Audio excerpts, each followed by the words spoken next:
جب انسان سب کچھ ہار کر اللہ کی طرف بڑھتا ہے تو اللہ تعالیٰ اس سے دگنا تیزی سے اپنے اس تھکے ہارے بندے کی جانب بڑھتا ہے۔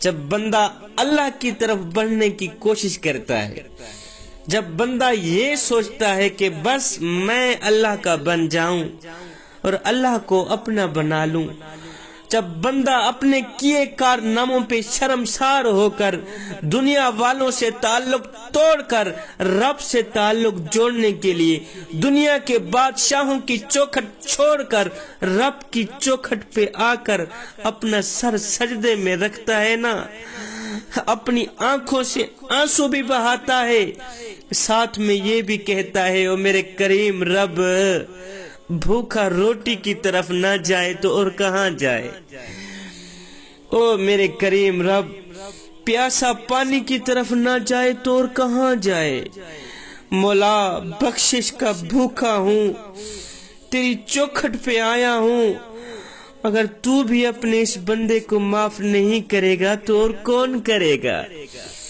مولا تیرا مجرم تیری چوکھٹ پہ نہ آئے تو اور کہاں جائے۔ تو جب یہ عمل ہوتا ہے نا، پھر رفتہ رفتہ دل کی کیفیات بدلنے لگتی ہیں، پھر درد سکون میں بدلتا نظر آتا ہے، زندگی ایک بار پھر سے محسوس ہونے لگتی ہے، پھر عرش سجایا جاتا ہے، صبر کے صلے کا تحفہ تیار کرایا جاتا ہے، پھر ساتوں آسمانوں پہ دھوم دھام ہوتی ہے، پھر یہ دھوم دھام ہوتی دیکھ کر فرشتے بھی سوال کرتے ہیں، یا رب یہ تیاریاں کس لیے ہیں، آج کون سا مہمان آ رہا ہے کہ ساتوں آسمانوں کو بھی سجایا گیا ہے، ساتھ میں عرش کو بھی سجایا گیا ہے، بتایا جائے آج کون سا مہمان آ رہا ہے، تو آگے فرشتوں کو بتایا جاتا ہے، فرشتوں آج میرا بندہ کئی برسوں کی تھکن کے بعد، کئی ندامتوں کے بعد مجھ سے صلح کرنے آ رہا ہے، آج میرا بندہ کافی عرصے بعد توبہ کرنے آ رہا ہے، آج میرا بندہ مجھ سے دوستی لگانا چاہتا ہے، مجھ سے صلح کرنا چاہتا ہے، آج وہ میرا بننے آ رہا ہے، اس لیے ساتوں آسمان سجائے گئے ہیں، عرش کو سجایا گیا ہے۔ کریم رب کی بارگاہ میں آ کر آج توبہ کے آنسو بہانے کا یہ جو سجدہ ہوتا ہے، یہ معمول کے سجدوں سے بہت ہی الگ ہوتا ہے، نم آنکھیں سسکتے ہونٹ اس سکون کا منظر بیان کر رہے ہوتے ہیں جس کے بعد کبھی کوئی غم نہیں آتا، بس پھر میرے رب نے تو تھامنا ہوتا ہے ہی، کیونکہ اس کو تو تمہارے لوٹ آنے کا انتظار ہوتا ہے نا، اللہ اکبر۔ پھر ایک پل میں کریم رب سے صلح بھی ہو جاتی ہے، پھر محبت سے بھی نواز دیا جاتا ہے، پھر محبوب بھی بنا لیا جاتا ہے، اے بندے میرے کریم رب کی چوکھٹ تیرا بڑھ چڑھ کے انتظار کر رہی ہے، وہ تو آوازیں دے رہی ہیں، اور میرے بندے ایک بار تو میری چوکھٹ پہ آ کر تو دیکھ، ایک بار اپنا دامن پھیلا کر تو دیکھ، اور بخشش کی حد نہ کر دوں مجھے رب العالمین بھی نہ کہنا، بخشش کی انتہا نہ کر دوں مجھے رب العالمین بھی نہ کہنا۔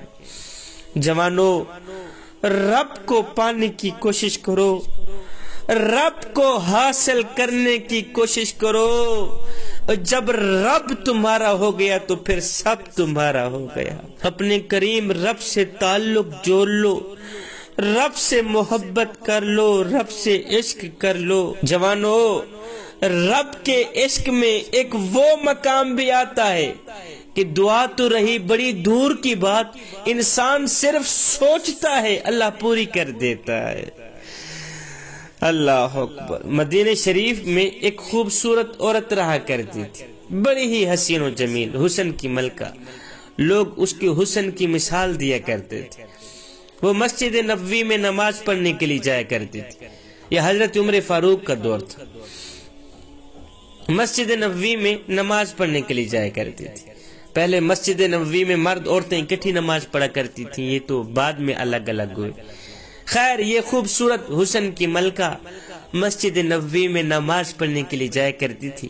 ایک دن جا رہی تھی، راستے میں سے کسی نوجوان نے اس خوبصورت عورت کو روک لیا۔ اس خوبصورت عورت نے کہا، نوجوان تو نے کیوں میرا راستہ روکا ہے؟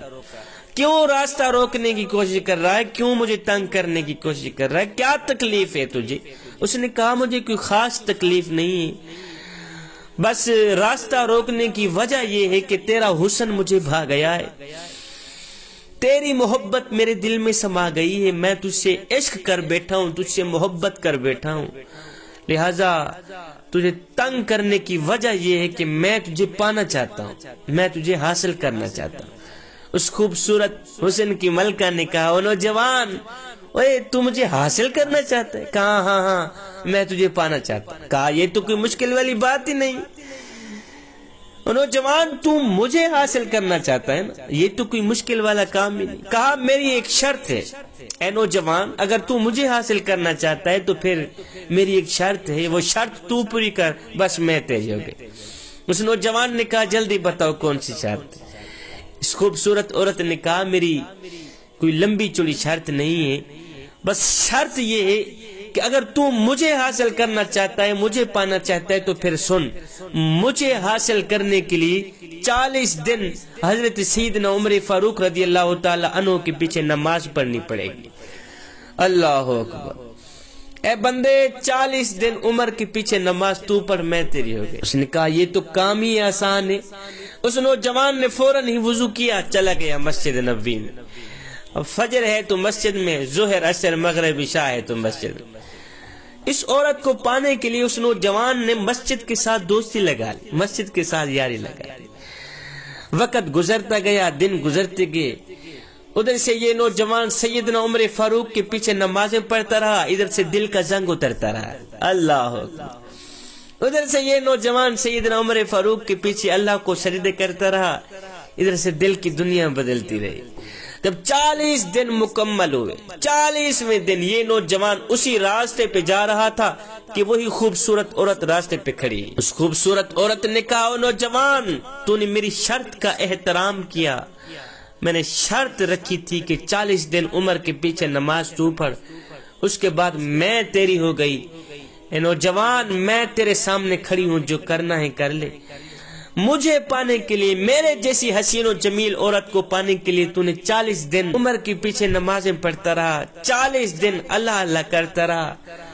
میرے جیسی حسن کی ملکوں کو پانے کے لیے 40 دن تو نے قیام کیے، رکوع کیے، سجدے کیے۔